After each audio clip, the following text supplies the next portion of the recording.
Hello, good evening दोस्तों।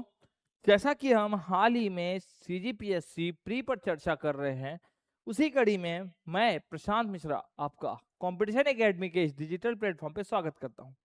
जैसा कि आप सभी जानते हैं, हम अभी टेस्ट सीरीज चला रहे हैं महाअभ्यास, जिसमें हम हर विषय के साथ आपके समक्ष उपस्थित हो रहे हैं। तो आज इसी कड़ी पर मैं आपके समक्ष उपस्थित हुआ हूं संविधान के प्रश्नों को लेकर। यह हमारे श्रृंखला का संविधान का पहला सीरीज है। हम इसमें एमसीक्यू करेंगे, मल्टीपल चॉइस क्वेश्चन, पर इसके बेसिस पर हम बहुत सारे प्रश्नों के उत्तर का भी हल निकालेंगे। तो एक अपने आप में अनूठा संग्रह है, जिसमें आप पूरी परीक्षा की तैयारी को अपने परीक्षाओं के दौर से गुजरते समय अपनी तैयारी का आकलन कर सकते हैं। तो हम शुरुआत करेंगे अपने इस सीरीज की, जिसमें हम हर एक प्रश्नों को बहुत बखूबी बारीकी से आपके लिए छाट के लाए हैं, और इस पर हम चर्चा करने वाले हैं कि हमारा उत्तर कैसे होगा और हमारा सिलेक्शन कैसे सुनिश्चित होगा। ठीक है दोस्तों, अब देखिए, हमारी तैयारी तो हम कर चुके हैं, एग्जाम में ज्यादा समय बचा नहीं है, तो अब ये समय है कि हम ज्यादा से ज्यादा मल्टीपल चॉइस क्वेश्चंस करें और अपने तैयारी को और बेहतर करें। इसी कड़ी पर हम आपके समक्ष उपस्थित हुए हैं अपनी इस महाअभ्यास टेस्ट सीरीज के द्वारा, जिसमें आज हम लगभग 50 प्रश्नों को आपके समक्ष उपस्थित कर रहे हैं, जिसमें 50 प्रश्नों के पीछे ही आप लगभग 200 से ज्यादा प्रश्नों के उत्तर ढूंढ पाएंगे। चलिए देरी ना करते हुए शुरुआत करते हैं हम अपने इसके एमसीक्यू सेशन की। चलिए, अगर हम बात करें दोस्तों, पहला प्रश्न तो आपके समक्ष बोर्ड में दिख रहा है। जल्दी से आप कमेंट सेक्शन ऑन कर लीजिए और प्रश्न को देखते साथ ही आप कोशिश करिए कि हम उसके उत्तर का भी आकलन कर सकें। चलिए शुरुआत करते हैं दोस्तों। पहला प्रश्न पढ़ते हैं। सही विकल्प का चुनाव करना है। किसका चुनाव करना है? सही विकल्प का। अब इस सही विकल्प के चक्कर में हम पढ़ते हैं, तो हम पहले स्टेटमेंट तो पढ़ ले। तो पहला है स्टेटमेंट वाइज क्वेश्चन।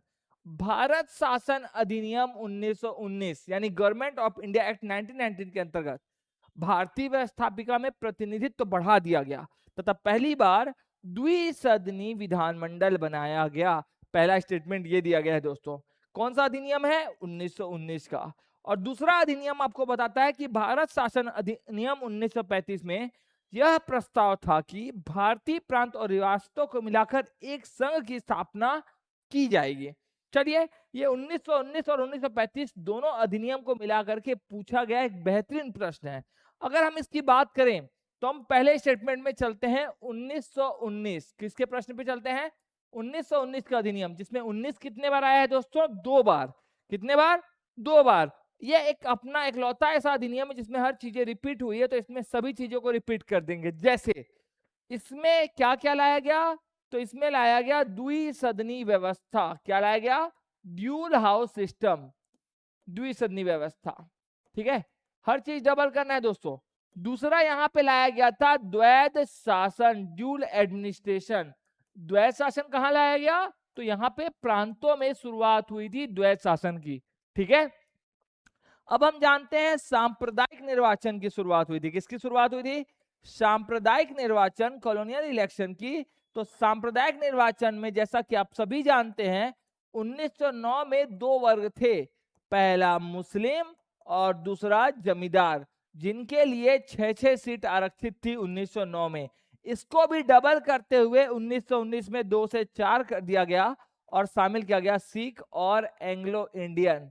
ठीक है दोस्तों, तो ये हो गए आपके 3 महत्वपूर्ण पॉइंट जिसमें हर चीज डबल हो रही है। चौथा हम ध्यान दें तो देखिए, पहला द्वैध शासन, द्विसदन लाया गया, 2 सदन आए। 1919 के अधिनियम में हर चीज 2 बार होगी। क्या होगी? 2 बार। तो द्विसदन, द्वैध शासन, सांप्रदायिक निर्वाचन भी 2+2, और निर्वाचन जो था इलेक्शन, जिसमें पहले केवल पुरुष भाग ले रहे थे, अब महिलाओं को भी शामिल किया गया।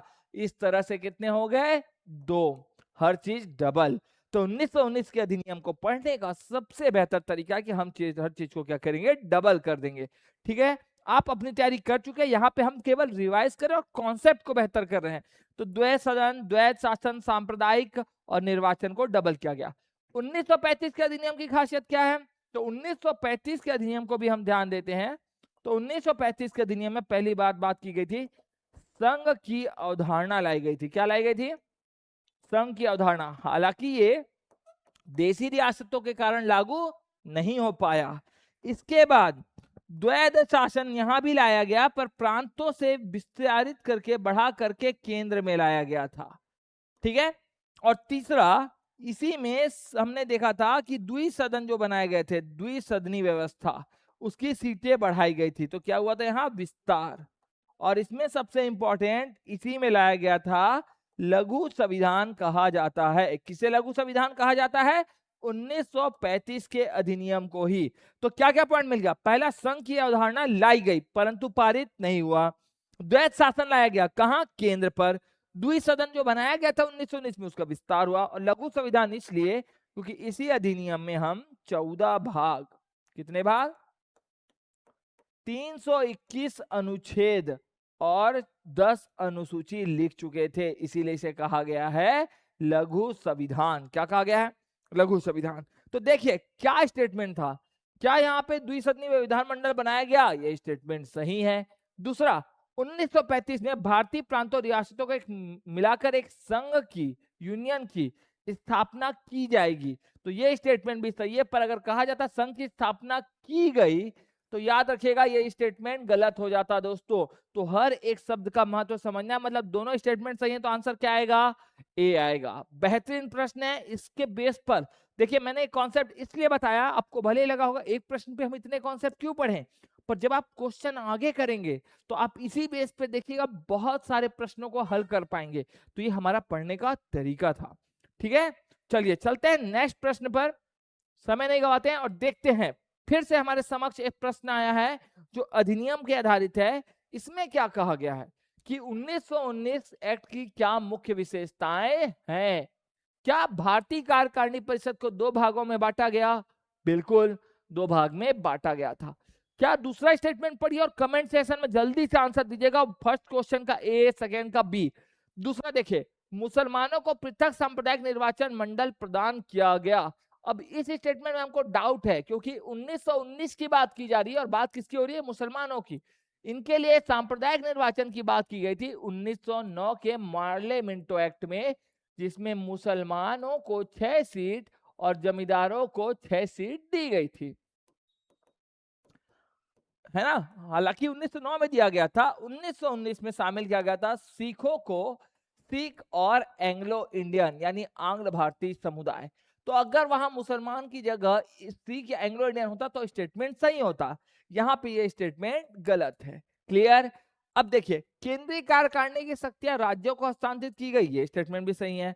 केंद्रीय एवं प्रांतीय व्यवस्थापिकों का विस्तार और पुनर्गठन किया गया, ये स्टेटमेंट भी सही है। ऑप्शन देखिए, एक स्टेटमेंट गलत मिला, मतलब हम आंसर निकाल सकते हैं। सही आंसर क्या होगा दोस्तों? डी। बहुत अच्छा प्रश्न है। एक प्रश्न के पीछे ही आप सोचिए कितने सारे प्रश्नों के उत्तर देख पा रहे हैं। चलिए चलते हैं नेक्स्ट प्रश्न पर, और नेक्स्ट प्रश्न पे हम देखते हैं कि फिर आया है कथन और कारण वाले प्रश्न। आजकल ज्यादातर पीएससी हमसे कथन और कारण वाले प्रश्नों पर ही चर्चा कर रहा है, तो हम इस कथन और कारण वाले प्रश्न पर चर्चा करते हैं और इसके उत्तर की बात करते हैं। पहला देखिए, कथन क्या है? भारत शासन अधिनियम 1935 द्वारा प्रांतीय स्वायत्तता का शुभारंभ हो जाने के उपरांत भी कुछ निश्चित विषय में केंद्रीय सरकार का प्रांत पर नियंत्रण बना रहा। कथन यह बता रहा है कि हमने भले वहां पे क्या लाया है? प्रांतीय स्वायत्तता लाई है, प्रेसिडेंशियल फ्रीडम लाया है, फिर भी कुछ विषय केंद्र सरकार के नियंत्रण में थे। तो हालांकि ये कथन तो सही है। क्या कथन को कारण जोड़ पा रहा है, ये देखते हैं। तो प्रांतों में गवर्नर कुछ मामलों में गवर्नर जनरल के नियंत्रण एवं दिशा निर्देश के अनुरूप स्वविवेक से कार्य कर सकता था तथा उसके उसे मंत्री परिषद के परामर्श की आवश्यकता नहीं थी। तो गवर्नर जनरल के, जो आप देख रहे हो, गवर्नर किसके नियंत्रण में था? गवर्नर जनरल के, यानी प्रांत पर केंद्र का नियंत्रण था। ये कथन भी सही है। और वही चीज आपको पहले कथन में भी देखने मिला जो कारण में है। तो दोनों सही है और दोनों एक दूसरे की सही व्याख्या करते हैं। अगर दोनों सही होते पर एक दूसरे से कोई लेना देना नहीं था तो आंसर क्या लगाते? बी। और अगर कथन गलत सही था, कारण गलत, तो सी, और कथन गलत तो कारण सही, तो डी। तो ये कथन कारण वाले प्रश्न, स्टेटमेंट वाले प्रश्न बहुत बेहतर होते हैं दोस्तों। और आजकल हालांकि एग्जाम में ऐसे प्रश्नों की संख्या हम देख रहे हैं सामान्यतः बढ़ती जा रही है। ठीक है, चलते हैं नेक्स्ट प्रश्न पर। नेक्स्ट प्रश्न क्या बताता है आपको? ये एक कूट वाला क्वेश्चन है जिसमें आपको मिलान करना है। तो देखिए क्वेश्चन क्या कहता है कि एक तरफ अधिनियम है और एक तरफ प्रावधान है। हम ये शुरुआत से कर रहे हैं और धीरे धीरे हम इनको पूरे संविधान के सभी प्रश्नों को इस श्रृंखला के माध्यम से, इस टेस्ट सीरीज के माध्यम से कंप्लीट करेंगे। जल्दी कमेंट में बताना है कि आंसर क्या होगा और प्रश्नों के उत्तर पर आपको चर्चा करनी है। हालांकि हम जानते हैं कि आप अपनी तैयारी बेहतर कर चुके हैं और बेहतर करने के लिए आप हमसे जुड़े हैं, पर कमेंट सेक्शन में आप अपने आंसर रखते जाइए, ठीक है, और हमारे इस सीरीज को हर एक बच्चे तक पहुंचाने का प्रयास करिए। चलिए नेक्स्ट प्रश्न देखते हैं। 1935 का अधिनियम क्या कहता है? 1935, 9, 19 और 58 4 अधिनियम पूछे गए हैं। अब यहां देखते हैं क्या था। ईस्ट इंडिया कंपनी के ब्रिटिश ताज को शक्तियों का हस्तांतरण किया गया। हम सभी जानते हैं ये हुआ था 1858 के अधिनियम में, जब कंपनी शासन को समाप्त करके ताज शासन की शुरुआत की गई थी और निर्देशक और नियंत्रक मंडल जैसे पद समाप्त करके भारत सचिव और भारत परिषद जैसे शब्द लाए गए थे। 1909 का अधिनियम में क्या हुआ था? तो इसी अधिनियम में मार्लेमेंटो एक्ट में ही भारत को औपनिवेशिक राज्य बनाया गया था। 1919 का अधिनियम क्या कहा? तो मैंने बताया था 1919 में हर चीज 2 बार हुई थी, तो द्वैत शासन आ गया, ठीक है। और आप पढ़ चुके हैं 1935 का अधिनियम में क्या था? तो 1935 के अधिनियम में प्रांतीय स्वायत्तता की प्रारंभ की गई थी, प्रेसिडेंशियल फ्रीडम पूर्ण रूप से। तो थर्ड में क्या आएगा? फर्स्ट। बी में क्या आया? सेकेंड। सी में क्या आया? फोर्थ। और डी में क्या आया? फर्स्ट। तो देखिए थर्ड, सेकेंड, फोर्थ और फर्स्ट कहां है? थर्ड, सेकेंड, फोर्थ और फर्स्ट है ऑप्शन बी में। बड़ा ही सिंपल प्रश्न है, पर आप एक प्रश्न से 4 अधिनियम को देख पा रहे हैं, ठीक है दोस्तों। चलिए अब हम चलते हैं बिना देरी किए हुए अपने नेक्स्ट प्रश्न पर, जो भारत शासन अधिनियम 1935 के बारे में बताता है। क्या प्रमुख विशेषताएं हैं? क्या इसमें परिषद का उन्मूलन किया गया? बिल्कुल सही। केंद्र में द्विसदनी व्यवस्थापिका इसमें स्थापित की गई थी, तो इसका आंसर है नहीं। केंद्र में द्विसदनी व्यवस्था 1919 के अधिनियम में लाई गई थी, क्योंकि आपको पहले बताया जहां भी 2 शब्द आए 1919 लाना है। स्टेटमेंट गलत। राज्यों में द्विसदनी व्यवस्थापिका का उन्मूलन यानी समाप्त किया गया, बिल्कुल सही। और संघीय न्यायालय की स्थापना की गई, क्या ये भी है? तो आप देखेंगे संघीय न्यायालय की स्थापना भी 1935 के अधिनियम में की गई थी, पर इसकी शुरुआत पहले से हो चुकी है। तो आप क्या आंसर लगाएंगे? 1 और 3। हालांकि इस प्रश्न को मैं एक एग्जाम के सोर्स से लगा रहा हूं, इसके आंसर आपको मल्टीपल मिल सकते हैं गूगल में, पहले क्लियर रखते हैं। आप इसमें कंफ्यूजन मत होइए, मैं रेफरेंस ले रहा हूं आपका स्टेट है राजस्थान पीएससी के बेस पर हम ये क्वेश्चन को एनालिसिस कर रहे हैं कि परिषद को तो समाप्त किया गया, भारत परिषद को। द्विसदनी व्यवस्थापिका 1919 में आई थी। अब बताइए 3 और 4 में ही आपको दिक्कत होगी, पर कहीं ऐसा नहीं लिखा 1, 3 और 4, तो ऑप्शन इस परंपरा के आधार पर हम ले रहे हैं सी को। ऐसे प्रश्न भी आपको एग्जाम में देखने को मिलेंगे जिसमें थोड़े से कॉन्सेप्ट आपको देखना होगा। अब देखिए नेक्स्ट प्रश्न क्या बताता है। भारत के संविधान में कौन से कथन सत्य हैं? लोकप्रिय प्रभुसत्ता और वैश्य मताधिकार संविधान की आधारभूत विशेषता है। तो हाँ, लोकप्रिय प्रभुसत्ता है, जनता की प्रभुसत्ता है, सबसे ऊपर जनता है, और वयस्क मताधिकार है। वयस्क मताधिकार कहने का मतलब होता है आयु सीमा जिससे ऊपर के लोग वोट दे सकें।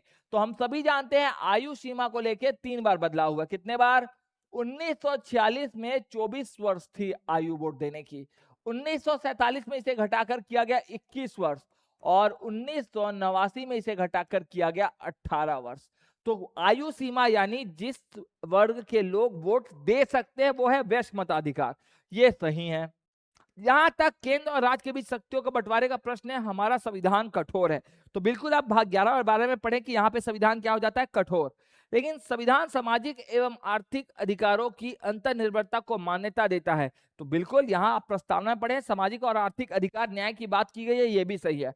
पर चौथा स्टेटमेंट क्या है? जनमत संग्रह यानी पब्लिक वोटिंग जैसा कोई कॉन्सेप्ट हमारे संविधान में अभी नहीं है। पुनर्वापसी आदि मुद्दों को देश की जनता का प्रत्यक्ष नियंत्रण है, तो ये स्टेटमेंट गलत है। तो आप आंसर देख पा रहे हैं 1, 2, 3 कहां दिख रहा है आपको? डी में। आसानी से ऐसे प्रश्न आप बना सकते हैं, ये संविधान की विशेषताओं से संबंधित है। किससे? विशेषताओं से। चलिए बिना देरी करते हुए चलते हैं नेक्स्ट प्रश्न पर। फटाफट क्विक सीरीज के हिसाब से हम चलते हैं और बताते हैं कि हमारे आंसर क्या होंगे। 7वां प्रश्न बहुत ही खूबसूरत है, बहुत ही सिंपल है।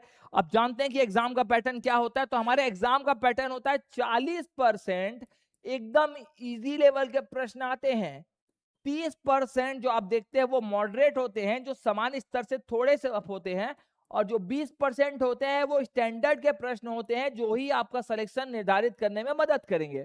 तो आप लोग का प्रश्न होगा कि सर 40, 30, 20 तो 90 होता है, तो 10 प्रश्न कहां? तो आप सभी जानते हैं 10% ह्यूमन एरर पे काउंट करने का विधेयक है, तो 10% को हम काउंट नहीं करते, वो एक्सेप्शनल केस है, ठीक है। तो 90% के ही सिलेबस के अकॉर्डिंग हमारी पूरा कॉन्सेप्ट घूमता है। तो इस 40% वाले थोड़े आपके इजी लेवल के प्रश्न होंगे जिसको सभी प्रश्न हल कर लेते हैं, पर ये सिलेक्शन निर्धारित नहीं करता। 30% मॉडरेट है जो आपको एक बेस बना के देगा कि आप सुनिश्चित कर पाओगे कि हमारा सिलेक्शन होगा, पर इस 20% जब स्टैंडर्ड के प्रश्न आपसे बनने लगे तो समझिए सिलेक्शन आपका है। ठीक है, चलिए, तो ये सिंपल है, ये आपका इजी लेवल के प्रश्न है कि 7वीं अनुसूची में कौन सा विषय है। तो आप सभी जानते हैं 7वीं अनुसूची में हम साथ है, मतलब सूची बनाई गई थी। अब देखिए सूची कहाँ है, भाषा का उल्लेख है 8वीं अनुसूची में, जनजातीय क्षेत्र का प्रशासन, जनजाति बोल रहा है तो ये आपका 5वीं अनुसूची में है। केंद्र और राज्य के बीच शक्तियों का विभाजन यानी यही बनाया गया है सूची, और साथ में क्या है सूची, तो आ गया सी। और वेतन भत्ते तो आप जानते हो 2 नंबर का वेतन, ये दूसरी सूची में, किसमें है, दूसरी। तो 7वीं अनुसूची के लिए सही आंसर क्या मिला आपको, सी। क्या मिला, सी। बहुत ही सिंपल प्रश्न है, ऐसे प्रश्न में आप चाह कर भी गलती नहीं कर सकते।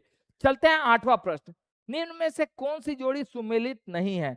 तो क्या भाषा 8वीं अनुसूची में है, बिल्कुल सही, यहां नहीं है पूछा है ना। शपथ कहाँ है, दूसरी अनुसूची में, तो आप यहां पढ़ चुके, दूसरी में तो वेतन था, शपथ नहीं। शपथ का प्रारूप है 3री अनुसूची में, यही गलत है। और राज्यसभा की सीट 4थी में, और दल बदल किसमें, 10वीं अनुसूची में। तो आंसर क्या मिला आपको, बी, कौन शामिल नहीं है। 1 नंबर है देश यानी संघ, याद रखिए। 2 नंबर में 2 नंबर के पैसा यानी वेतन याद रखना है। 3 में 3 शब्द यानी शपथ, और 4 में 4 लोग क्या कहेंगे यानी सभा, राज्यसभा। किसको याद रखना है, राज्यसभा। 5 किसकी जगह दिखा, एस की तरह, तो SC ST क्षेत्र के लिए सीटें। 6 में इसको हम याद करते हैं फोन पे या गूगल पे का पिन, जो आप मेरे प्रीवियस लेक्चर में देख चुके हो, ATM2 पिन के हिसाब से, A से असम, T से त्रिपुरा, M से मेघालय और 2 से मिजोरम। मणिपुर को हम शामिल नहीं करते, ये प्रश्न भी आया। 7 में है सूची, हम साथ है वाली सूची, और 8 में है भाषा। हालांकि संविधान में ये 8 थी, बाद में जोड़ी गई है। जैसे 9वीं अनुसूची में हमारे देश में कृषि महत्वपूर्ण है, तो क्या लाया गया, कृषि से संबंधित भूमि सुधार, क्या लाया गया। अब 10वीं अनुसूची में 2 डिजिट आ गए, अभी तक सिंगल थे, एक दल तो दूसरा बदल, anti defection law, land reform के बाद एंटी डिफेक्शन। 11 में आप सब जानते हो जो पढ़ के बैठे हो, पंचायती राज, और 12 में नगरीय निकाय। तो ये हो गई आपकी 12 अनुसूची। ठीक है, और पिछले बार हमने देखा था CGPSC 2024 में किससे पूछा गया था, संघ सूची, राज्य सूची और समवर्ती सूची से संबंधित प्रश्न थे, यूनियन, स्टेट और कॉन्करेंट लिस्ट से। ठीक है, तो ये सिंपल स्तर के प्रश्न हैं जो आपसे बनने चाहिए, इन प्रश्नों पर कोई विकल्प नहीं है कि हम ना बना पाए। चलते हैं नेक्स्ट प्रश्न पर। देखिए हालांकि ये भी वही प्रश्न है जो अभी आप पढ़ के आए हो, कॉन्सेप्ट आराम से बना लोगे। 9वीं अनुसूची में क्या पढ़े, 9वीं अनुसूची में हम पढ़े क्या था, तो 9वीं अनुसूची में था भूमि सुधार, लैंड रिफॉर्म। 10वीं अनुसूची में दल बदल पढ़ के आए हैं, ठीक है, एंटी डिफेक्शन लॉ। 11वीं पंचायती राज, और 6वीं अनुसूची में हम देखे थे कि जनजातीय क्षेत्र में प्रशासन, यानी क्या था, असम, त्रिपुरा, मेघालय और मिजोरम। अब देखिए कहाँ है ऑप्शन, 2 4 1 3, वो सही होगा। 2 4 1 3 आपको देखने मिला, बी में टिक लगा दीजिए। ठीक है, चलिए 10वें प्रश्न पर। जैसे जैसे श्रृंखला बढ़ रही है, आपको अपनी तैयारी को और बेहतर आकलन करने का मौका मिल रहा है, ऐसे प्रश्न ही आपको एग्जाम में ज्यादा मदद करेंगे सिलेक्शन के लिए। तो भारत के संविधान का दर्शन किस पर आधारित है, दर्शन के लिए हम किस पर आधारित हैं, क्या वो नेहरू रिपोर्ट 1928 है, नेहरू जी का उद्देश्य प्रस्ताव है, या महात्मा गांधी का 1922 में यंग इंडिया में लिखा गया उल्लेख या पत्र है, या चौथा ऑप्शन भारतीय राष्ट्रीय कांग्रेस का 1929 का पूर्ण स्वतंत्रता का प्रस्ताव। जल्दी से कमेंट बॉक्स में बताएं कि 10 का आंसर क्या होगा। तो आप सब बात करते हैं नेहरू रिपोर्ट में, तो इसे तैयार किया था नेहरू रिपोर्ट को पंडित मोतीलाल नेहरू जी ने, जो भारत का पहला लिखित संविधान था। हालांकि इसमें अखंड भारत का शब्द का जिक्र किया गया था, किसका शब्द का, अखंड भारत, जिससे मोहम्मद अली जिन्ना नाराज हो गए थे और 14 सूत्री मांग लेकर के इस रिपोर्ट को लागू करने नहीं दिए। उद्देश्य प्रस्ताव आप सभी ने पढ़ा था संविधान सभा की बैठक में कि ये शुरुआत हुई थी, आपका प्रस्तुत किया गया था 13 दिसंबर 1946 को, और इसे 22 जनवरी 1947 को पारित किया गया था। तो ये उद्देश्य प्रस्ताव से ही संविधान की पूरी रूपरेखा तय हुई है। तो दर्शन कहां से करेंगे, उद्देश्य प्रस्ताव से। यंग इंडिया में लिखा गया पत्र, और कांग्रेस का 1929 में तो आप जानते हैं इसको तिरंगा झंडा से संबंधित है, तिरंगा रावी नदी के तट वाला। तो ये प्रश्न का आंसर आया 10वां, 10 का बी। बिल्कुल मैक्सिमम बच्चों ने सही लगाया है, और ऐसे प्रश्नों पर हम गलत नहीं हो सकते। ठीक है, चलिए नेक्स्ट प्रश्न की तरफ बढ़ते हैं। प्रस्तावना से संबंधित है, प्रीएम्बल से। प्रस्तावना क्या बता रहा है? भारतीय संविधान की प्रस्तावना संविधान का एक भाग नहीं है, संविधान का एक भाग, लेकिन नहीं ना कोई शक्तियां देता है, ना ही कोई कर्तव्य बताता है। संविधान का भाग है तथा इसका उपयोग संविधान के अन्य प्रावधान की व्याख्या के लिए किया जा सकता है। और लास्ट ऑप्शन क्या दिया गया है कि संविधान का भाग है तथा शक्तियां देता है और कर्तव्य भी बताता है। क्या लगाएंगे टिक, जल्दी से बताएं। बहुत ही सिंपल प्रश्न है। तो आप जानते हो संविधान का भाग नहीं, ये कौन सा केस था? ये था इनरी बेरुवारी वाद। क्या था? इनरी बेरुवारी वाद में कहा गया था कि प्रस्तावना संविधान का भाग नहीं है। इसके बाद कौन सा केस पढ़े थे हम? बॉम्बई। क्लास याद करिए, क्लास में हमने पढ़ा है बॉम्बई बनाम union bank of India UBI में कहा गया कि संविधान का भाग प्रस्तावना है। इसके बाद आते हैं केशवानंद भारती। कौन आते हैं? केशवानंद भारती की प्रस्तावना संविधान का भाग है। भाग है तो इसमें संशोधन भी हो सकता है, ये भी इन्होंने जजमेंट में दिया फैसला। पर सुप्रीम कोर्ट का जजमेंट ये आया कि बेसिक स्ट्रक्चर मूल ढांचा में परिवर्तन ना हो। तो इसमें सही क्या है? कोई शक्तियां ना कोई कर्तव्य, ये भी गलत है। भाग नहीं है, गलत, ये भी गलत। भाग है, इसका उपयोग संविधान के अन्य प्रावधान की व्याख्या के लिए किया जाता है, ये सही है। और ना शक्तियां देता, कर्तव्य बताता है, ऐसा भी कहीं उल्लेखित नहीं है, इसके लिए न्यायालय के शरण में नहीं जा सकते। तो ये हो गए उसकी प्रस्तावना से संबंधित प्रश्न। किससे संबंधित प्रश्न? प्रस्तावना। प्रस्तावना संबंधित प्रश्न आपको देखने मिलेगा। ये रहा आपका नेक्स्ट प्रश्न। चलिए इस क्वेश्चन को ध्यान से देखिए। चलिए जैसे हम देख रहे थे 12वां प्रश्न, इसमें क्या कहा गया है? कुछ शब्द दिए गए हैं और आपको उसका अर्थ बताना है। क्या बताना है? अर्थ। तो सूची 1 को सूची 2 से मिलाना है और सही उत्तर का चयन करना है। सबसे पहला वर्ड दिया है गणराज्य यानी रिपब्लिक, किसी बात की गई है? गणराज्य। दूसरा है धर्मनिरपेक्ष यानी सेक्युलर। तीसरा है लोकतांत्रिक डेमोक्रेसी, और चौथा है संप्रभु यानी सोवेरियन। 4 शब्द हो गए। कितने शब्द हुए? 4। गणराज्य, धर्मनिरपेक्ष, लोकतांत्रिक और संप्रभु। गणराज्य कहने का मतलब है कि यहाँ भारत में कोई वंशानुगत शासक नहीं है, जनता के प्रतिनिधि के द्वारा शासन किया जाता है। धर्मनिरपेक्ष कहने का मतलब हमारे लिए कोई विशेष धर्म नहीं है, सभी धर्म हमारे लिए बराबर है, हम किसी विशेष धर्म को महत्व नहीं देते। लोकतंत्र कहने का मतलब जो शासक है वो जनता की इच्छा अनुसार शासन करता है, जनता का प्रतिनिधि है। संप्रभु मतलब कहने का मतलब हमारे देश पर आंतरिक और बाह्य दृष्टि से किसी अन्य देश पर निर्भर नहीं है, हम अपने देश को स्वयं चला सकते हैं। तो जल्दी से बताइए आंसर क्या होगा? तो गणराज्य का अर्थ है कि राज्य का कोई प्रमुख राजशाही सम्राट नहीं है। धर्मनिरपेक्ष मतलब राज्य द्वारा किसी धर्म विशेष को राजधर्म के रूप में मान्यता नहीं दी गई है, हमारे लिए सभी धर्म बराबर हैं। लोकतंत्र कहने का मतलब लोकतांत्रिक डेमोक्रेसी, सरकार का उसकी जनता की इच्छा से प्राधिकार प्राप्त करना। और संप्रभु कहने का मतलब है राज्य का स्वयं की आंतरिक एवं बाह्य नीतियों के संचालन का स्वतंत्र होना, यानी हम पर किसी पर निर्भर नहीं है। तो आंसर आया 1 2 3 4, सही आंसर है ए। तो विकल्प ए से आपके सभी प्रश्नों के उत्तर मिलते हैं और ये प्रश्न यहाँ पे समाप्त होता है। चलते हैं नेक्स्ट प्रश्न पर।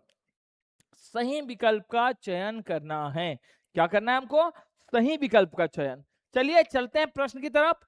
संसद को यह अधिकार है वह कि किसी अस्तित्वमान राज्य की सीमा में परिवर्तन कर सकता है। क्या संसद के पास यह अधिकार है कि वो राज्य की सीमा में परिवर्तन कर सके? दूसरा कथन क्या बताता है? किसी अस्तित्वमान राज्य की सीमा में परिवर्तन से संबंधित विधेयक केवल राज्यसभा में प्रस्तुत किया जा सकता है तथा इसके लिए राष्ट्रपति की पूर्वानुमति आवश्यक। आपको बताना है कौन सा कथन सत्य है। क्या दोनों कथन सत्य हैं या दोनों असत्य हैं? केवल पहला सत्य या केवल दूसरा सत्य? जल्दी से कमेंट सेक्शन में आप आंसर दीजिए कि इस प्रश्न के उत्तर पर आप क्या विकल्प करेंगे। तो आप देखिए, क्या संसद को यह अधिकार है कि वो राज्य की सीमा में परिवर्तन कर सके? तो आप पढ़े हैं अनुच्छेद 3, जिसमें हमने पढ़ा है राज्य की सीमा या राज्य के नाम में परिवर्तन हो सकता है। यह अधिकार किसके पास है? संसद के। यहां ध्यान दीजिएगा कि राज्य की राजधानी का नाम, किसका? राज्य की राजधानी का नाम बदलने का अधिकार किसके पास है? तो ये विधानसभा या राज्य के विधान मंडल के पास है। क्लियर है? आया समझ? तो आप यहां ध्यान दें कि राज्य के नाम, सीमा बदलना हो तो अनुच्छेद 3 के तहत अधिकार किसको दिया गया? संसद को। क्लियर? अभी तक हम आजादी के बाद 8 राज्यों के नाम बदले हैं। जैसे आप सभी जानते हैं, सबसे पहला 1950 में हमने संयुक्त प्रांत का नाम बदल के किया था उत्तर प्रदेश। इसके बाद हम पढ़े हैं 1969 में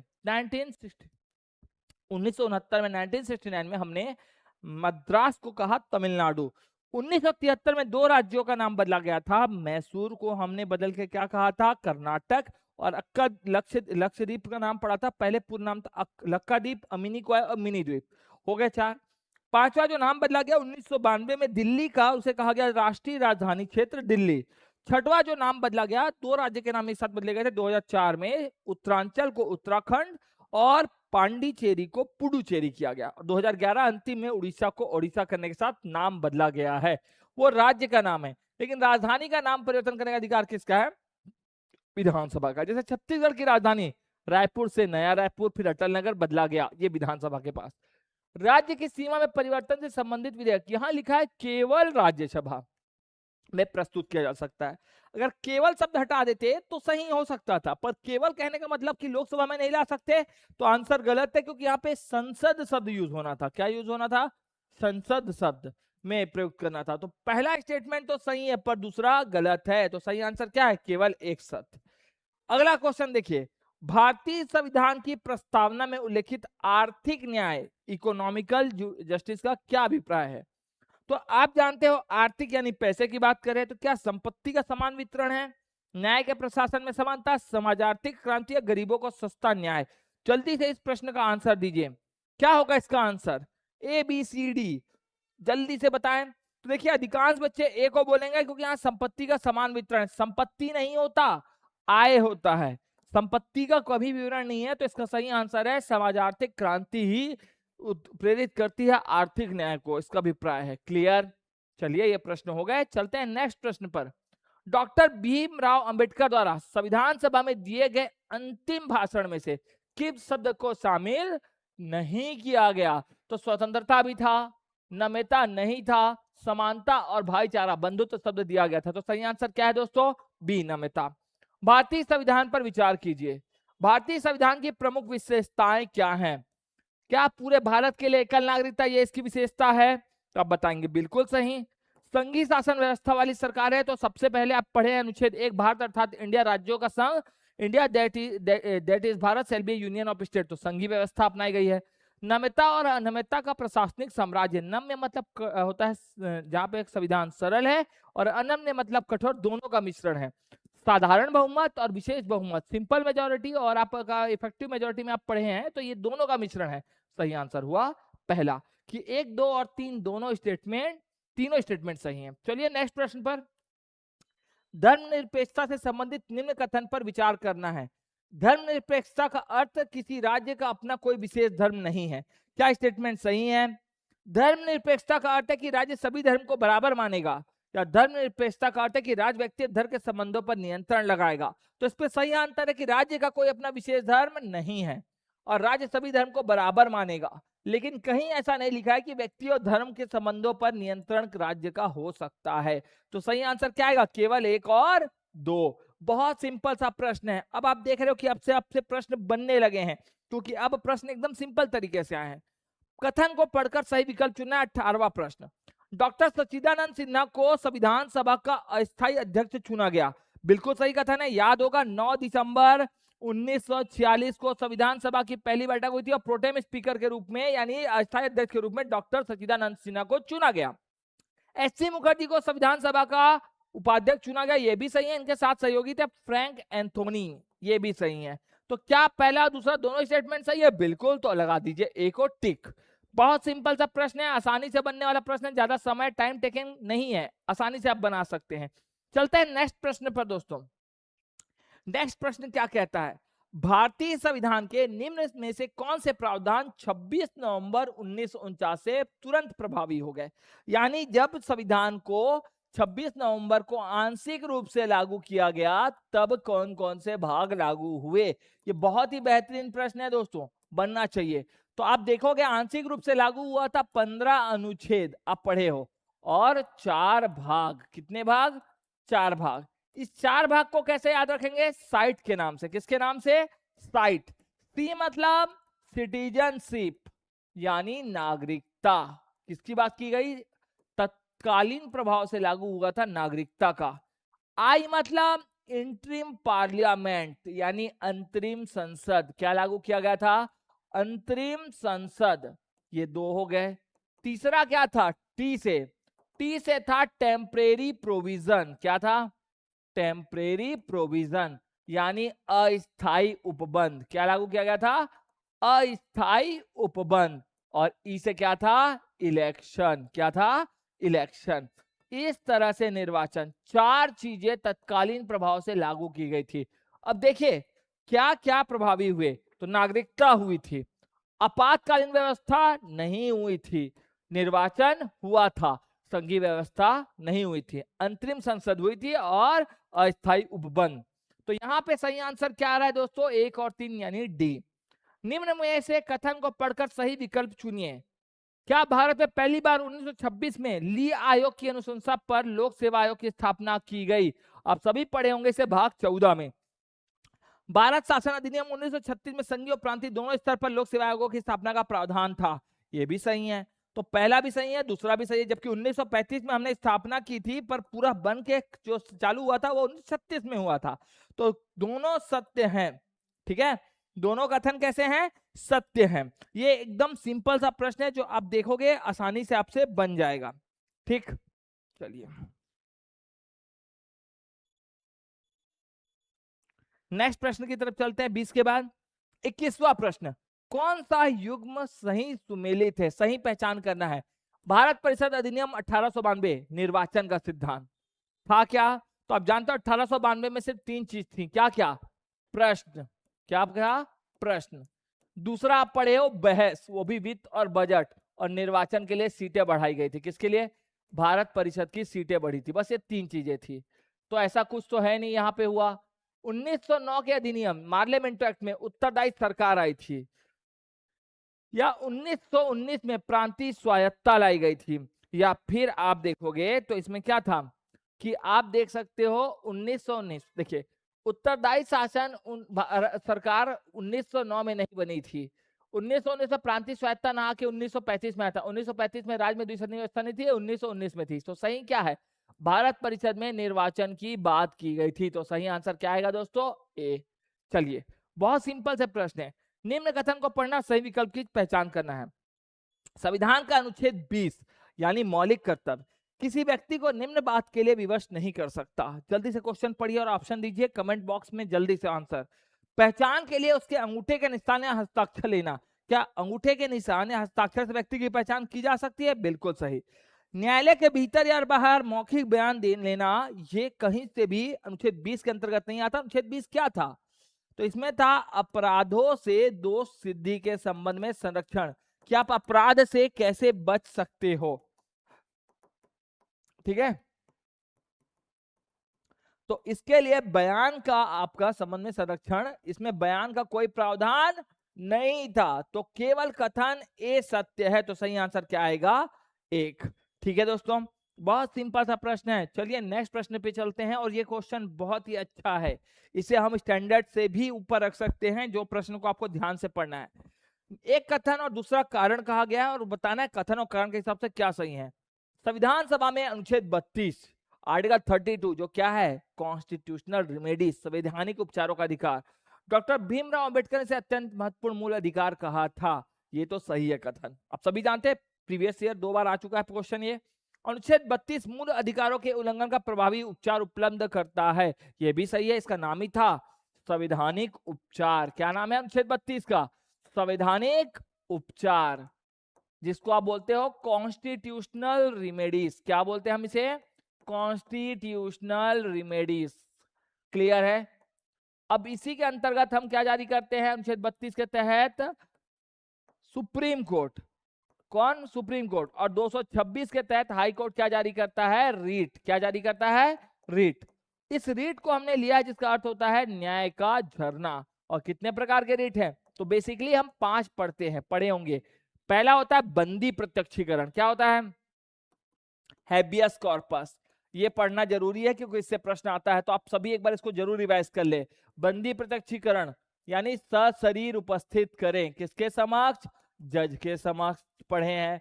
दूसरा क्या था हैबियस कॉर्पस के बाद? बंदी प्रतिक्रिया अधिकार परीक्षा, क्यू वारेंटो। इसे हम बोलते हैं किस अधिकार से? क्या बोलते हैं हम इसे? किस अधिकार से व्यक्ति के विरुद्ध जारी करते हैं इसे, है ना। परमादेश, मैंडेमस, इसका अर्थ होता है हम आदेश देते हैं। यह एक सबसे शक्तिशाली रीट है जो कार्यपालिका और निजी संस्थाओं पर भी लागू होता है। तो ये 3 कार्यपालिका के विरुद्ध, चौथा आप पढ़े होंगे उत्प्रेषण और सेंट्रियोरी, और 5वां होता है प्रतिषेध जो जारी होता है न्यायपालिका के विरुद्ध। किसके विरुद्ध? न्यायपालिका। तो ये कार्यपालिका से रिलेटेड है और ये न्यायपालिका से। समादेश भी आपको हमारी इस पुस्तक में पढ़ने को मिल जाएगा, इंजेक्शन। तो ऐसे प्रश्न आपसे एग्जाम में पूछे जाते हैं, तैयार रहिए ऐसे प्रश्नों पर। और नहीं कर पाए तो इस बुक को पढ़िए, इसमें आपको पूरे कॉन्सेप्ट बेहतर तरीके से मिल जाएंगे।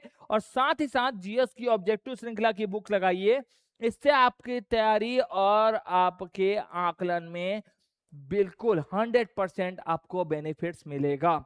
चलिए चलते हैं नेक्स्ट प्रश्न पर। किस संवैधानिक प्रावधान के लिए राज्यों की विधायिकाओं द्वारा अभिशंसा, किसके द्वारा? राज्यों के विधायिकाओं द्वारा अभिशंसा जरूरी है ना, जरूरी है पूछा है। 157 जो कि राज्य के राज्यपाल की नियुक्ति के लिए योग्यता से संबंधित है, क्या इसके लिए विधायिका से पूछा जाएगा? या अनुच्छेद 123 जो कि संसद की कार्यवाही ना चलने के समय समवर्ती सूची के किसी विषय पर राष्ट्रपति द्वारा अध्यादेश ऑर्डिनेंस जारी करने की शक्ति के संबंध में। अनुच्छेद 56 जो कि राष्ट्रपति के कार्यकाल से संबंधित है, या अनुच्छेद 54 की जो राष्ट्रपति के चुनाव से संबंधित। तो आप सभी जानते हैं राष्ट्रपति के चुनाव में अनुच्छेद 54 में से संबंधित में राज्य की विधायिका के सदस्य भी मतदान करते हैं। अभी तक ये है 2026 तक जो हम देखे थे वो 1971 की जनगणना पर है। किसकी जनगणना पर? पढ़े हैं ना हम इसको, 84वां संविधान संशोधन 2001 कि ये किस पर राज्य था? तो आप इसे पढ़े हो 86 कॉन्स्टिट्यूशन अमेंडमेंट 2001 में कि ये 1971 की जनगणना पर आधारित था, जिसमें सांसदों के लिए भी फॉर्मूला पढ़े हो, जिसमें कुल वोट कितना था? 5,49,498। कितना वोट था? 5,49,498 वोट पड़ते हैं। जबकि विधायकों के वोट मूल्य का गणना करें तो फॉर्मूले से हमको मिलता था 5,49,495, लगभग इक्वल, इसको बराबर माना जाता है। और कुल वोट कितना पड़ता है? लगभग 11 लाख वोट। इसके आधार पर आप देखते हो कि इसमें सांसद और विधायक दोनों भाग ले रहे हैं, मतलब राज्य की विधायिका का भी योगदान है। ठीक है दोस्तों, चलिए नेक्स्ट प्रश्न बहुत इंपॉर्टेंट है, सरकारिया आयोग से संबंधित है। किससे संबंधित है? सरकारिया आयोग। सरकारिया आयोग कथन क्या कहता है कि सरकारिया आयोग ने यह सिफारिश की थी कि किसी राज्य के राज्यपाल की नियुक्ति उस राज्य के मुख्यमंत्री से सलाह करके ही करना चाहिए। क्या सरकारिया आयोग ने यह कहा है? तो आप जानते हो कि हाँ, सरकारिया आयोग ने कहा था कि मुख्यमंत्री की नियुक्ति में किसका? राज्यपाल की नियुक्ति में मुख्यमंत्री से सलाह लेना चाहिए। ऐसा करने के लिए भारतीय संविधान के अनुच्छेद 165 में संशोधन किया गया। क्या कहा गया है? कि संविधान के अनुच्छेद 165 में संशोधन किया गया। तो आप जानते हैं ये कानूनी रूप से बाध्य नहीं है, तो कोई संशोधन यानी लागू नहीं है। तो कथन तो सही है परंतु कारण क्या है? गलत है। तो ऐसे प्रश्न आपको एग्जाम में सामान्यतः देखने को मिलेगा कि सिफारिश की थी, इसे लागू नहीं किया गया। बहुत बेहतर स्तर के प्रश्न है दोस्तों, और आप इससे अपने तैयारी को और आकलन कर सकते हैं। अगर पसंद आया तो आप कमेंट बॉक्स में जरूर जाके बताइए कि सर ऐसे प्रश्नों की श्रृंखला हमारे तैयारी में मिलकर पत्थर साबित होगी और हम आपके लिए और भी ऐसे प्रश्न लाएंगे। तो अभी तैयारी करने का नहीं, अपनी तैयारी को जांचने का मौका है, और ऐसे प्रश्नों से आप अपनी तैयारी को और बेहतर जांच सकते हैं। तो अभी हम किए हैं प्रश्न, उसमें आप देख रहे हो कि बहुत सारे प्रश्न जो अलग अलग डायमेंशन के थे आप कवर कर पा रहे हैं। जल्द मिलेंगे नेक्स्ट वीडियो में, तब तक की अपनी तैयारी इतनी जोरदार रखिए कि आपसे हर प्रश्न के आंसर मिल जाए और इसी साल आप अपनी सफलता सुनिश्चित कर सकें। चलिए, धन्यवाद।